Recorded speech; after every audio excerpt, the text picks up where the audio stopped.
Saudara-saudari dalam Kristus, kita kembali lagi di dalam renungan oleh KWI. Saudara-saudari dalam Kristus, dalam setiap keluarga kita, pasti kita memiliki setiap persoalan. Setiap persoalan yang kita alami, kita yakin kita memiliki Allah yang begitu baik pada setiap kita. Dan setiap persoalan itu terjadi karena Tuhan mengasihi setiap kita.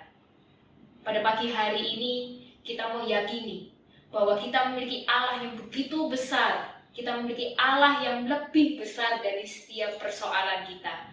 Dan kita yakin, waktu Tuhan adalah yang terbaik bagi setiap kita. Mari saat ini kita memuji Dia, kita menyatakan bahwa waktu Tuhan adalah yang terbaik bagi kita dan keluarga kita.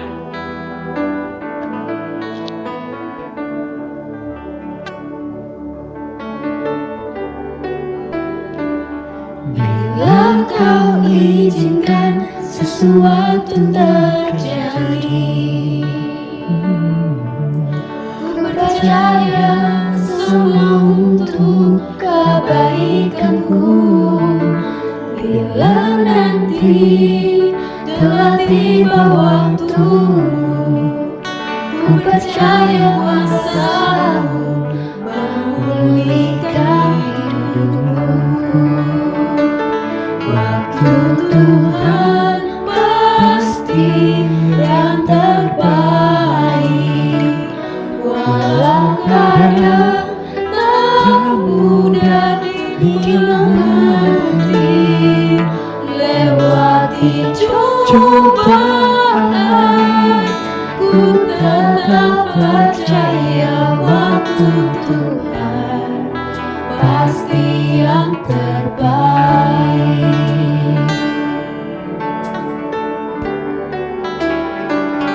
Bila Kau izinkan sesuatu terjadi,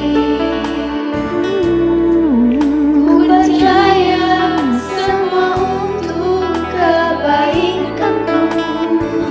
Bila nanti telah tiba waktumu, ku percaya kuasa-Mu memulihkan hidupku. Waktu Tuhan pasti yang terbaik, walau kadang tak dimengerti. Lewati cobaan, ku tetap percaya waktu Tuhan pasti yang terbaik. Waktu Tuhan pasti yang terbaik, walau kadang tak mudah dimengerti. Lewati cobaan, ku tetap percaya waktu Tuhan pasti yang terbaik.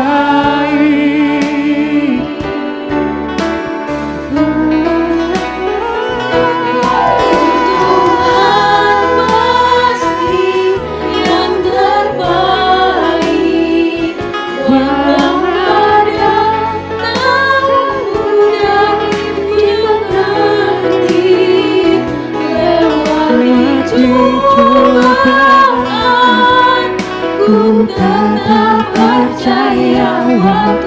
Tuhan pasti yang terbaik. Lewati cobaan, ku tetap percaya waktu Tuhan pasti yang terbaik. Lewati cobaan, ku tetap percaya waktu Tuhan pasti yang terbaik. Di saat ini kita menenangkan hati kita di dalam nama Bapa dan Putra dan Roh Kudus. Amin. Benar Tuhan, kami percaya bahwa waktu-Mu adalah yang terbaik bagi setiap kami. Walau saat ini Tuhan, mungkin di antara kami memiliki berbagai macam persoalan, cobaan, tantangan hidup. Di saat kami tidak tahu Tuhan, jalan mana yang harus kami pilih. Tapi kami percaya Engkau tidak pernah sedetik pun meninggalkan setiap kami. Kami percaya Tuhan, kami memiliki Allah yang lebih besar dari setiap persoalan kami. Saat ini Bapa, kami mau benar-benar duduk diam di bawah kaki. Kami mau mendengarkan setiap renungan daripada-Mu. Kiranya Bapa Engkau sendiri yang mau berkati dan sertai Romo Adrian pada hari ini yang akan membawakan renungan. Kiranya Engkau sendiri yang mau sertai Tuhan. Biarlah setiap renungan ini semuanya hanya berasal daripada-Mu dan dapat tinggal dalam hati kami masing-masing. Inilah waktu-Mu Tuhan, kiranya Engkau sendiri yang mau berajar. Kami mau serahkan ke dalam tangan. Demi Kristus Tuhan dan pengantara kami yang hidup dan berkuasa sekarang dan sepanjang segala masa. Amin. Bapa, Yesus.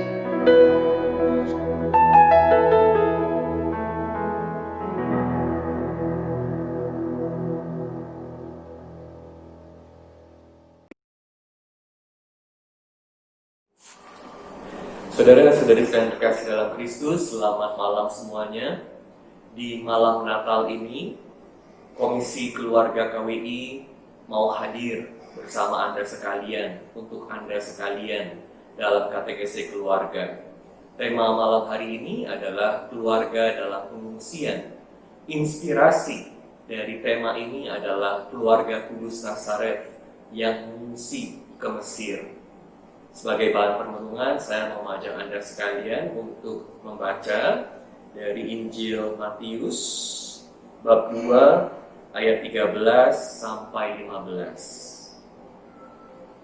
Setelah orang-orang Majus itu berangkat, nampaklah malaikat Tuhan kepada Yusuf dalam mimpi dan berkata, "Bangunlah, ambillah anak itu serta ibunya. Larilah ke Mesir dan tinggallah di sana, sampai aku berfirman kepadamu. Karena Herodes akan mencari anak itu untuk membunuh dia." Maka Yusuf pun bangunlah. Diambilnya anak itu serta ibunya malam itu juga, lalu menyingkir ke Mesir, dan tinggal di sana hingga Herodes mati. Hal itu terjadi supaya genaplah yang difirmankan Tuhan oleh Nabi. "Dari Mesir, kupanggil anakku." Demikianlah Injil Tuhan. Terpujilah Kristus.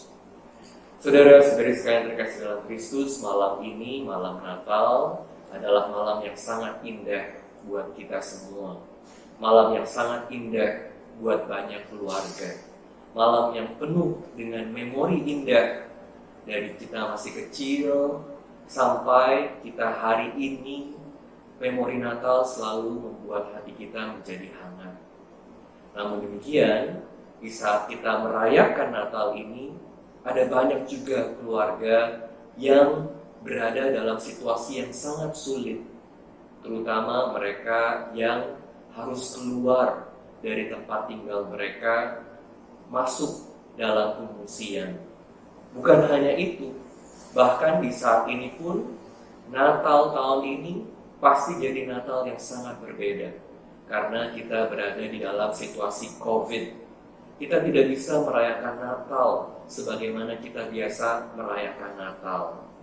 Gereja yang biasanya dipenuhi dengan banyak umat, kali ini harus merayakan Natal dengan sangat terbatas.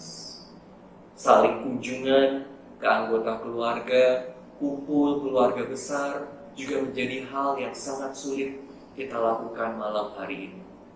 Belum lagi ada banyak keluarga yang kehilangan anggota keluarga yang mereka cintai. Dan ada banyak keluarga juga yang terganggu secara ekonomi.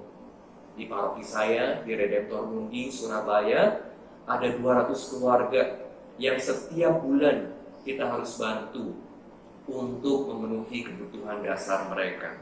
Bantuan beras, minyak goreng, indomie, dan sebagainya, supaya mereka bisa bertahan hidup.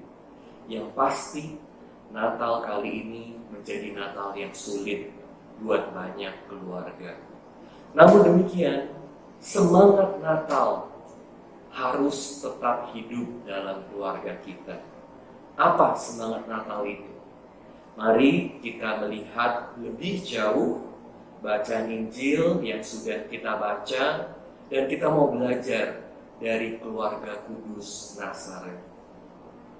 Keluarga kudus Nazaret adalah sebuah keluarga juga yang banyak sekali mengalami tantangan dalam hidup keluarga mereka. Dalam Injil yang baru saja kita dengar, kita melihat bagaimana keluarga kudus Nazaret harus melakukan perjalanan yang begitu jauh ke Mesir, mengungsi dari Bethlehem ke Mesir. Tapi ini bukan hal baru buat Yusuf dan Maria. Santo Yusuf dan Bunda Maria juga pernah melakukan perjalanan jauh sebelumnya, bahkan di saat yang sangat sulit, waktu Bunda Maria sedang mengandung Yesus dan sudah hampir melahirkan. Mereka harus melakukan perjalanan dari kota tempat tinggal mereka sebelumnya, Nazaret, ke Bethlehem, yang jaraknya kira-kira 100 km. Bisa bayangin gimana melakukan perjalanan 100 km saat itu, di mana kemungkinan besar mereka harus berjalan kaki, atau dalam ilustrasi-ilustrasi yang sering kita lihat, Bunda Maria naik di atas keledai, sementara Santo Yusuf berjalan mendampingi. Tentu bukan hal yang mudah untuk melakukan itu. Ditambah lagi, saat Bunda Maria mau melahirkan Yesus, mereka nggak punya tempat, sehingga Yesus harus dilahirkan di kandang binatang, tempat yang pasti tidak layak untuk kita beristirahat. Tapi disitulah Yesus dilahirkan. Keluarga kudus Nazaret terbiasa dengan berbagai kesulitan hidup. Tapi ini tidak membuat mereka jadi kecil hati dan kehilangan sukacita. Bahkan kali ini, saat mereka baru saja dipenuhi dengan sukacita karena kelahiran Yesus. Dan Allah menghibur mereka juga dengan kehadiran para gembala dan raja dari timur. Mereka baru saja merasakan sedikit nyaman. Di sini kita dengar bagaimana persis sesudah 3 raja itu meninggalkan keluarga kudus Nazaret, mereka harus mengadakan perjalanan lain ke Mesir. Kalau kita lihat kehadiran para raja di kandang binatang yang hadir untuk menyembah Yesus, ini adalah satu hal yang sangat penting kita mengerti, signifikan. Karena dengan kehadiran 3 raja, itu artinya keluarga kudus Nazaret ini ada yang mendukung, ada yang menolong, ada yang melindungi. Tentu kehadiran raja yang membawa persembahan yang begitu indah dan penting menjadi hal yang sangat menghibur buat Bunda Maria dan Santo Yusuf. Kehadiran mereka melambangkan support system. Orang-orang atau situasi yang mendukung supaya hidup kita, hidup keluarga kita bisa berjalan dengan baik. Oleh karena itu, setiap keluarga yang harus melakukan pengungsian, meninggalkan rumah mereka yang lama untuk tinggal di tempat yang baru, berziarah, masuk ke situasi yang baru, pasti menjadi hal yang sangat sulit. Saat ini ada banyak keluarga yang harus menjadi pengungsi. Mungkin karena bencana alam, mungkin karena perang, atau mungkin mereka mau mengejar impian yang lebih baik di tempat yang baru. Yang pasti, untuk meninggalkan rumah mereka yang lama, ini adalah satu perjuangan. Rumah adalah satu hal yang sangat penting buat kita semua. Karena di rumah kita bisa beristirahat. Di rumah kita bisa saling mendukung satu dengan yang lain. Dan kita semua tahu bahwa rumah ini menyimpan memori yang dalam, memori yang indah dari keluarga kita. Dan dengan memori-memori itu, hidup kita jadi lebih berarti. Ketika kita harus keluar dari rumah itu, dari kota kita, dari komunitas kita, pindah ke tempat yang baru, ini rasanya sangat sulit. Saya ingat waktu saya masih kecil, ketika orang tua saya kerja, mama dan papa kerja, saya dititipin ke oma dan opa yang rumahnya kebetulan dekat. Itulah enaknya kalau kita punya keluarga besar, punya banyak teman. Di rumah juga dengan tetangga-tetangga yang kita udah kenal, yang udah jadi teman, yang udah jadi komunitas, kita bisa berbagi hidup. Saat hidup kita sulit, atau saat kita butuh bantuan, mungkin karena harus melakukan tugas, menjalankan pekerjaan, orang tua bisa titipin anak-anaknya, titip tanggung jawab kepada oma dan opa yang bisa jaga cucu-cucunya. Dan mereka juga senang jaga cucu-cucunya. Itulah indahnya kalau kita bisa mengakar di satu tempat. Tetangga-tetangga kita juga bisa kenal. Kita udah tahu sifatnya, kita tahu bagaimana bisa mendekati mereka, dan kita tahu bagaimana bisa berbagi hidup, berbagi kesenangan hari demi hari. Jalan-jalan bareng, olahraga jalan kaki bareng. Sungguh tempat di mana kita mengakar, menyediakan banyak support, banyak penopang yang memberi kita kekuatan. Ketika kita harus pindah ke tempat yang baru, apalagi ketika kita terpaksa meninggalkan tempat di mana kita sudah berakar, ini adalah tantangan yang sangat besar. Tapi dalam hidup, seringkali kita harus melakukan peziarahan. Ada saat-saat di mana Tuhan mau supaya kita meninggalkan tempat yang lama, karena Dia mau memberikan hidup yang lebih baik di tempat yang baru. Contohnya adalah keluarga dari Abraham. Ketika mereka dipanggil oleh Tuhan, Abraham sudah ditentukan menjadi bapa bangsa. Allah meminta Abraham untuk keluar dari tempat tinggalnya, kota Ur, bersama keluarganya untuk melakukan peziarahan, masuk ke kota yang Abraham belum tahu persis di mana dan bagaimana. Tapi Allah yang memimpin Abraham. Kesempatan itu menjadi kesempatan iman, di mana keluarga perlu sungguh-sungguh bergantung kepada Tuhan. Kali ini, Santo Yosef dan Bunda Maria harus meninggalkan Bethlehem karena ada bahaya yang mengancam mereka.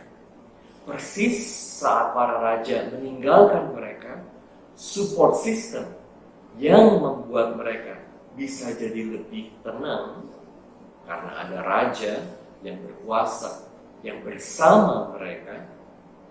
Sekarang mereka harus berjalan ke Mesir dengan segala tantangannya, dengan segala kesulitannya. Anda bisa bayangkan bagaimana situasi hati Santo Yosef saat itu? Kita dalam hidup juga punya banyak tantangan. Mari kita belajar bagaimana kita bisa menyikapi berbagai tantangan yang hadir dalam hidup kita. Apa yang Santo Yosef dan Bunda Maria lakukan sebagai satu keluarga untuk menjaga Yesus, menjaga keutuhan keluarga ini? Pertama-tama kita lihat yang juga sangat signifikan adalah Santo Yosef seringkali mendapatkan mimpi. Allah berbicara lewat malaikat yang hadir dalam mimpi Santo Yosef. Dan mimpi itu yang dia dengarkan dengan sangat baik membuat dia menjadi yakin untuk membuat keputusan tentang apa yang dia harus lakukan dalam hidup.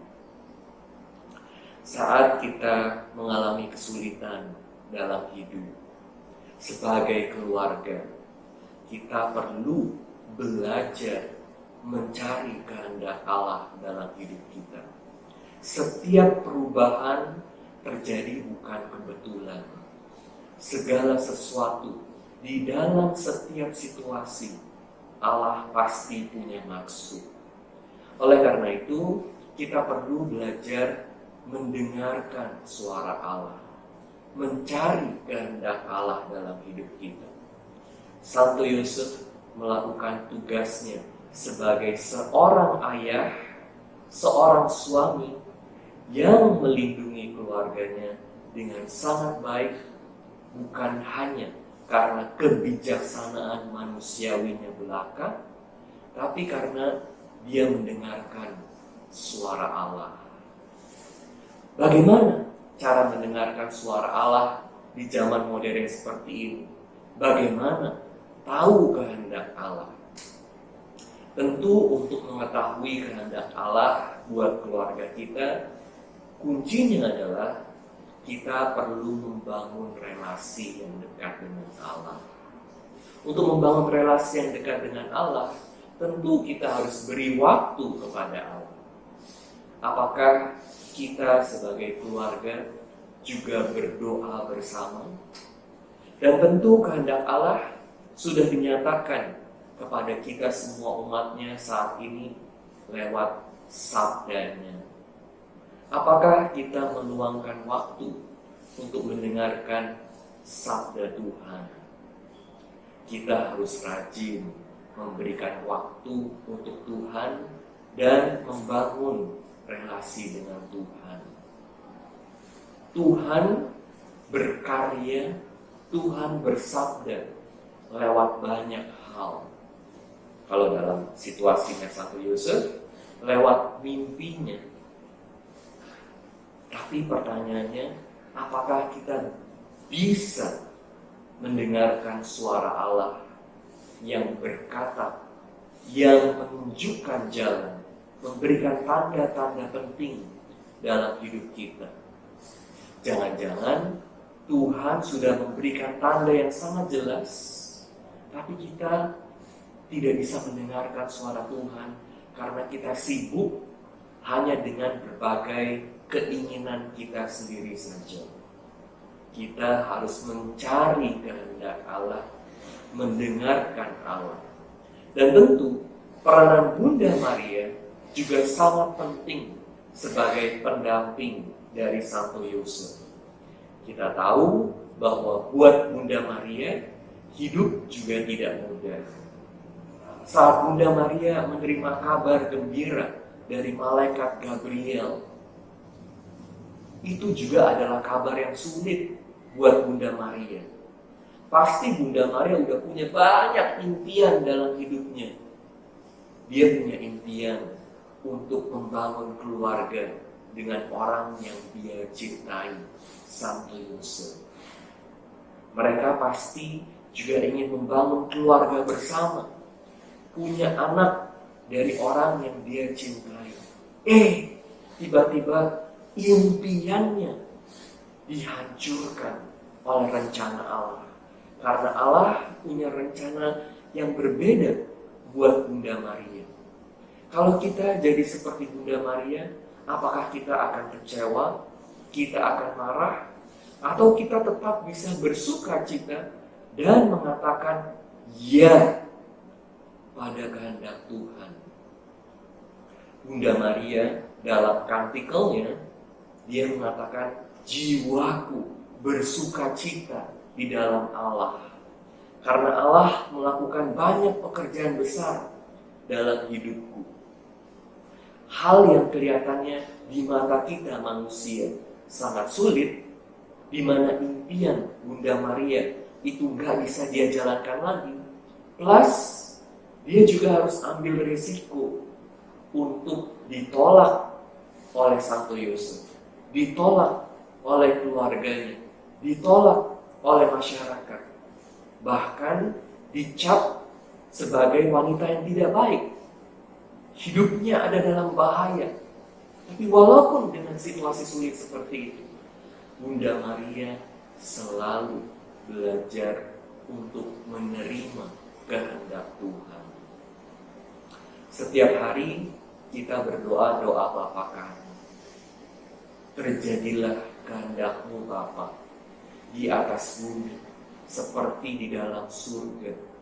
Bukan untuk kerajaanku, bukan hanya untuk hidupku, bukan untuk apa yang aku mau, tapi kerajaan Allah yang hadir di dunia. Apakah kita bisa terbuka, selalu bertanya, Tuhan, apa kehendak-Mu buat aku? Apa kehendak-Mu buat keluargaku? Kadang-kadang kita udah tahu Tuhan mau kemana. Dan yang pasti, kalau kita harus buat keputusan antara memilih yang baik atau yang jahat, ikut Tuhan atau ikut setan, lakukan yang benar atau lakukan dosa, Anda sudah tahu jawabannya. Apa yang harus dilakukan? Tentu harus memilih kehendak Tuhan, melakukan yang baik.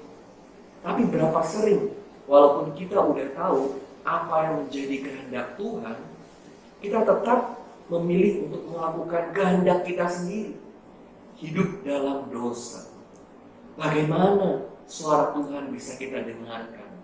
Bagaimana kehendak Tuhan yang pasti adalah rencana keselamatan buat kita yang bisa terjadi dalam hidup kita?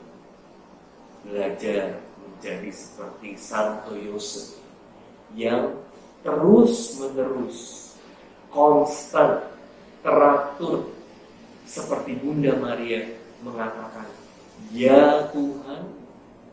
Fiat dari Bunda Maria, Santo Yosef juga punya ya terhadap rencana Tuhan. Kita perlu belajar mengatakan ya terhadap rencana Tuhan dan mencari kehendak Tuhan. Tapi Romo, belajar mendengarkan kehendak Tuhan itu sangat sulit. Gimana bisa tahunya kehendak Tuhan? Sekali lagi, kuncinya beri waktu untuk Tuhan. Bangun relasi dengan Tuhan.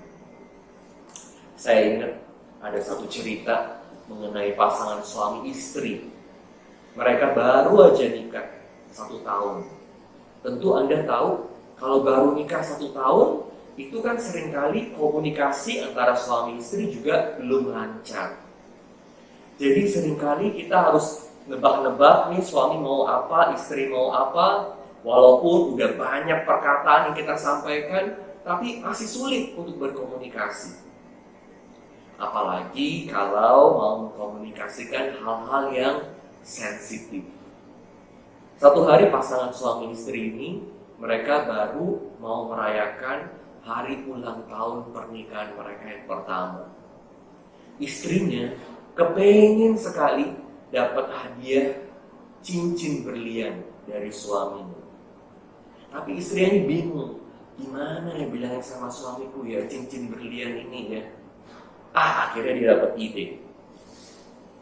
Besok harinya, waktu makan pagi, dia bilang sama suamiku, sayangku, ini kan hari penting buat kita.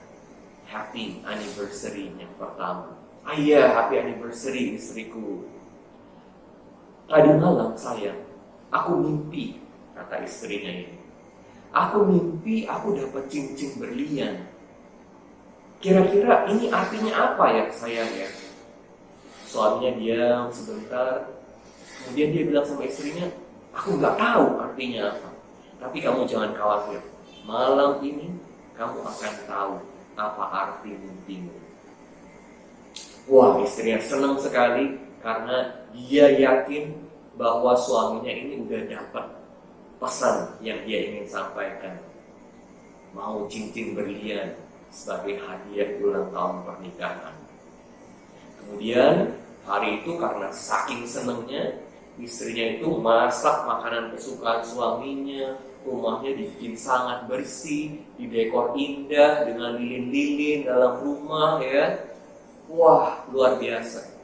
Ketika suaminya pulang, dia begitu kaget, senang, surprise. Wah, ini istriku buat surprise buat aku. Istrinya kemudian sambut suaminya dan langsung ajak ke meja makan. Suaminya senang sekali karena lihat ini adalah makanan-makanan favorit dia yang dia masak. Kemudian mereka mulai doa dan pas mau makan, istrinya bilang pada suaminya, sayang, tunggu sebentar. Tadi pagi kamu bilang, aku akan tahu arti mimpiku. Apa itu arti mimpiku? Oh iya, aku ingat. Suaminya keluarin satu kotak hadiah buat istrinya. Wah, istrinya udah berdebar-debar ini, cincin berlian. Kemudian suaminya kasih hadiahnya kepada istrinya. Istrinya segera buka. Aduh, ternyata isinya adalah sebuah buku. Judulnya, Apa Arti Mimpi Anda? Tentu dia kecewa. Nah, inilah yang terjadi kalau komunikasi kurang lancar antara suami dan istri. Kita tidak bisa mengerti apa sih yang pasangan kita mau. Hal yang sama terjadi juga dalam hubungan kita dengan Allah. Kalau pasangan suami istri ini rajin berkomunikasi, rajin mendengarkan, dan semakin panjang hidup bersamanya, yang udah ulang tahun pernikahan 20 tahun, 30 tahun, 40 tahun, itu nggak usah banyak ngomong. Satu kata cukup untuk menyampaikan apa yang diinginkan. Tapi kalau baru 1 tahun ya begitu. Sering ada miskomunikasi. Hal yang sama juga terjadi dalam hubungan kita dengan Tuhan. Kalau kita mau semakin mengerti kehendak Tuhan dalam hidup kita, gak ada cara instan.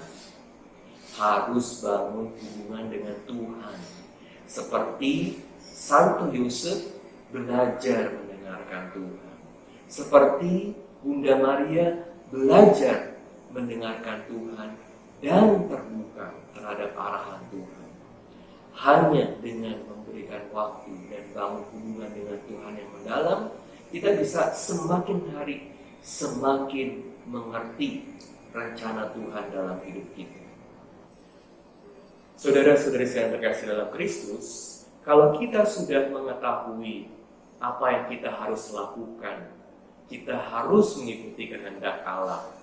Tantangan selanjutnya adalah bagaimana kita mampu hidup dalam rencana Allah yang seringkali sangat sulit buat kita. Dalam situasi yang menakutkan, di mana ada banyak tantangan, di mana kita harus keluar dari zona nyaman hidup kita masuk kepada zona yang menantang dan meninggalkan zona nyaman hidup kita. Dalam zona yang menantang ini, seringkali ada banyak ketakutan. Seringkali ketakutan memenjarakan kita. Dalam kitab suci, kita selalu diingatkan bahwa kita adalah orang pilihan Allah, anak-anak pilihan Allah. Tapi seringkali kita lupa dan dikuasai oleh ketakutan itu. Apalagi saat sekarang dengan COVID-19 ada begitu banyak orang takut. Takut membuat kita jadi beku. Uskup Fulton Sheen pernah mengatakan, kita ini adalah orang-orang pilihan. We are chosen people. Tapi karena sering kali kita takut, kita jadi beku. Bukan jadi chosen people, tapi jadi frozen people. Sungguh ketakutan merugikan kita. Kalau kita takut, pikiran kita nggak bisa jadi jernih. Kita jadi bingung, mesti ambil keputusan apa. Kalau kita takut, seringkali ada banyak hal yang lebih penting daripada apa yang kita takutkan. Jadi terbengkalai. Karena kita fokus kepada ketakutan ini. Dan kalau kita terus-menerus takut, kita kehilangan banyak kesempatan penting dalam hidup. Dan kita jadi penakut. Bukan hanya 1-2 kali takut, tapi jadi penakut. Kita punya sifat sebagai seorang penakut. Ini membentuk diri kita dan ini sangat merugikan kita. Jadi bagaimana kita ini bisa mampu keluar dari ketakutan ini? Kita perlu belajar bersandar pada Tuhan. Kita perlu mohon damai dari Tuhan. Kita perlu saling menjadi kekuatan satu dengan yang lain. Figur Santo Yosef menjadi sangat penting dalam keluarga Nazaret karena saat mereka harus meninggalkan tempat lama mereka dan pergi ke Mesir, Santo Yosef menjadi sang pelindung keluarga, memberikan rasa tenang buat keluarga. Dia yang jadi support system yang utama buat keluarga Nazaret. Makanya peran para ayah dalam keluarga jadi sangat penting. Sayangnya, saat kita menghadapi begitu banyak tantangan dari luar, bahkan dalam saat seperti ini, begitu banyak tantangan dari luar yang harus kita hadapi dengan COVID-19 ini, seringkali yang buat jadi tambah susah dan lebih susah adalah berbagai tantangan dari dalam diri kita sendiri. Karena diri kita dikuasai oleh dosa, dikuasai oleh keegoisan. Kita nggak mau saling dengerin satu dengan yang lain. Yang ada adalah mau menang sendiri. Udah sulit, jadi tambah sulit lagi, bahkan lebih sulit karena berbagai masalah yang disebabkan oleh kita sendiri. Keluarga jadi tidak bisa bersatu. Semakin tercerai-berai, semakin masalah menguasai kita, dan semakin ketakutan menguasai kita, semakin kita jadi beku. Kalau saya kasih khotbah untuk pernikahan, biasanya saya bilang salah satu pesan yang saya sampaikan, di samping setiap pria hebat, selalu ada wanita hebat. Di samping setiap wanita hebat, ada pria hebat. Seperti Santo Yosef dan Bunda Maria, mereka saling memberi kekuatan. Santo Yosef tahu bahwa tugasnya adalah melindungi Bunda Maria. Dan Bunda Maria juga tahu bahwa Santo Yusuf mau memberikan yang terbaik buat keluarganya, dan dia belajar mendengarkan suaminya. Seringkali keluarga jadi hidup dalam kepahitan, hubungan yang tadinya baik jadi retak karena masing-masing mau menang sendiri. Gak ada yang mau pikul salib, gak ada yang mau pikul salib bersama. Oleh karena itu, hari ini, di saat yang sulit ini, untuk keluarga-keluarga yang berada dalam pengungsian, keterasingan, kesulitan, harus semakin menjadi support satu dengan yang lain, inspirasi satu dengan yang lain. Satu kali ada satu keluarga yang tanya pada saya, gimana saya bisa bantu suami saya supaya dia jadi lebih berani dalam hidup, karena ada begitu banyak ketakutan dalam hidupnya. Ada juga yang tanya, bagaimana saya bisa mendukung teman yang sedang dikuasai oleh berbagai ketakutan. Kuncinya adalah hadir bersama mereka. Keberadaan Anda bersama orang-orang yang sedang takut itu jadi sangat penting. Karena kalau kita tahu ada orang di sebelah kita yang peduli sama kita, yang mencintai kita, yang bersedia berjuang bersama kita, bahkan bersedia berkorban untuk kita jadi punya kekuatan. Bayangkan bagaimana kita jadi punya kekuatan kalau satu sama lain saling menjadi inspirasi. Kalau yang ada itu hanya mau menang sendiri, hubungan suami dan istri, keluarga masuk dalam lingkaran setan. Udah banyak tantangan dari luar, dari dalam lagi, bikin tambah sulit, seperti lingkaran setan. Hidup keluarga jadi seperti neraka. Tapi kalau kita mau belajar saling berkorban satu dengan yang lain, terus mohon rahmat Tuhan, saya yakin hidup keluarga ini walaupun ada banyak tantangannya, kita bisa lewatin karena kita saling memberi kekuatan satu dengan yang lain. Bahkan ini menjadi kesempatan di mana keluarga bisa semakin jadi satu.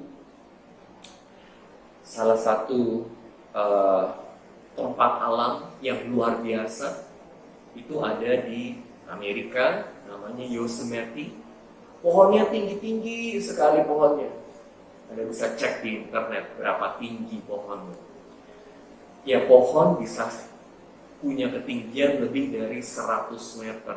Bayangin, pohon tingginya lebih dari 100 meter. Dan itu batangnya besar-besar sekali, beberapa meter. Sehingga kalau dilubangin, mobil bisa lewat. Umur pohon-pohon ini, redwoods, itu bisa sampai ratusan bahkan ribuan tahun. Kalau kita lihat pohon seperti ini, kita pasti berpikir pohon ini punya akar yang sangat-sangat dalam, sehingga dia bisa menopang batang yang begitu tinggi. Akar tunggang yang sangat kuat menembus tanah ke dalam. Kalau tingginya 100 meter, akarnya ya bisa-bisa 100 meter, 150 meter, supaya bisa kuat menunjang, menopang batang yang begitu tinggi.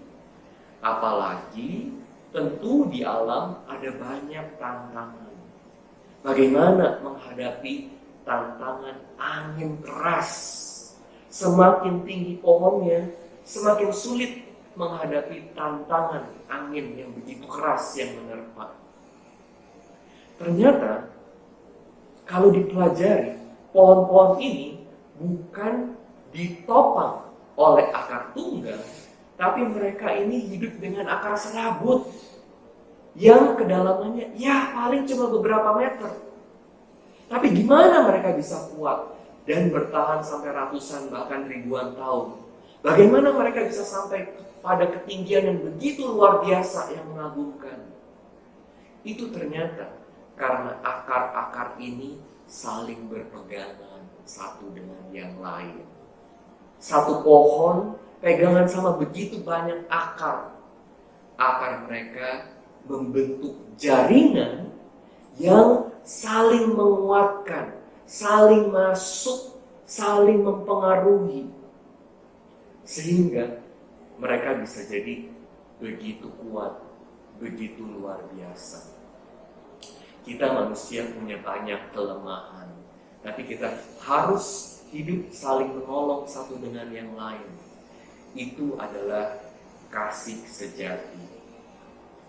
Kita belajar berkorban untuk memberikan hidup untuk anggota keluarga kita.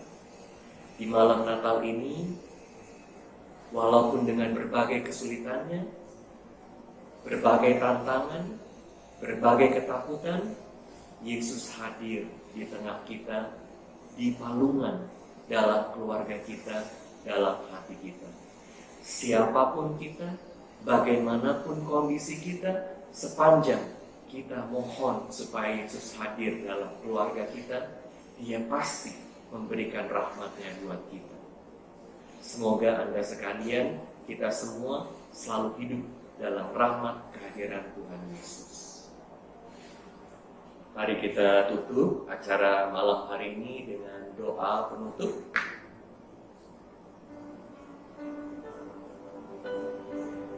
Dalam nama Bapa, Putra, dan Roh Kudus. Yesus, Maria, dan Yusuf, dalam hidupmu kami menemukan cahaya kasih sejati, dan kepadamu-lah kami percayakan hidup keluarga kami, keluarga Kudus Nazaret. Jadikanlah keluarga kami tempat berkomunikasi, sanggar doa, sekolah iman, dan gereja kecil. Keluarga Kudus Nazaret, semoga tidak ada lagi kekerasan, ketegaran hati, dan perpisahan dalam hidup keluarga. Semoga duka dihibur, luka disembuhkan, dan kerukunan dipulihkan. Keluarga Kudus Nazaret, semoga dalam masa pandemi ini kami semakin mengalami keindahan dan kesucian keluarga kami.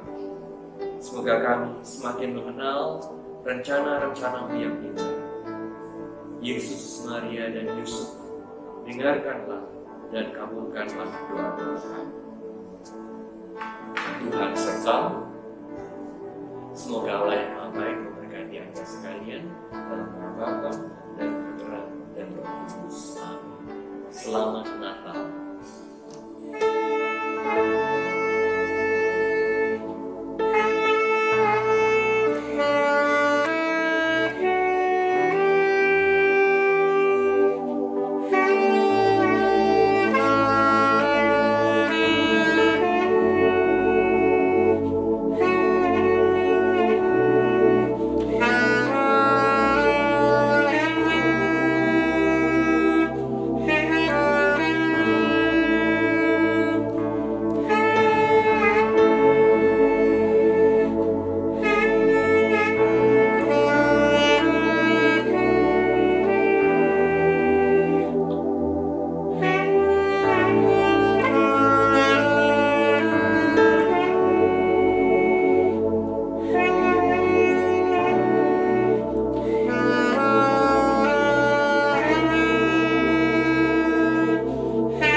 asking it twice. He's gonna find out who's naughty or nice. Santa Claus is coming to town. He sees you when you're sleeping. He knows when you're awake. He knows that you think bad or good, so be good for goodness sake. You better watch out, you better not cry, you better not pout, I'm telling you why. Santa Claus is coming to town. Santa Claus is coming to town. Santa Claus is coming to town.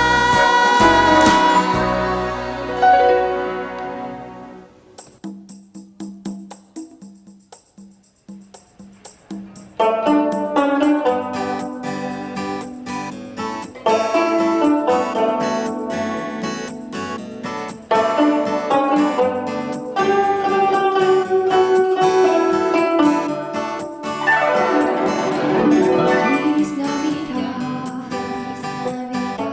Feliz Navidad, Feliz Navidad, próspero año de felicidad. Feliz Navidad, Feliz Navidad, Feliz Navidad, próspero año de felicidad. I wanna wish you a Merry Christmas. I wanna wish you a Merry Christmas. I wanna wish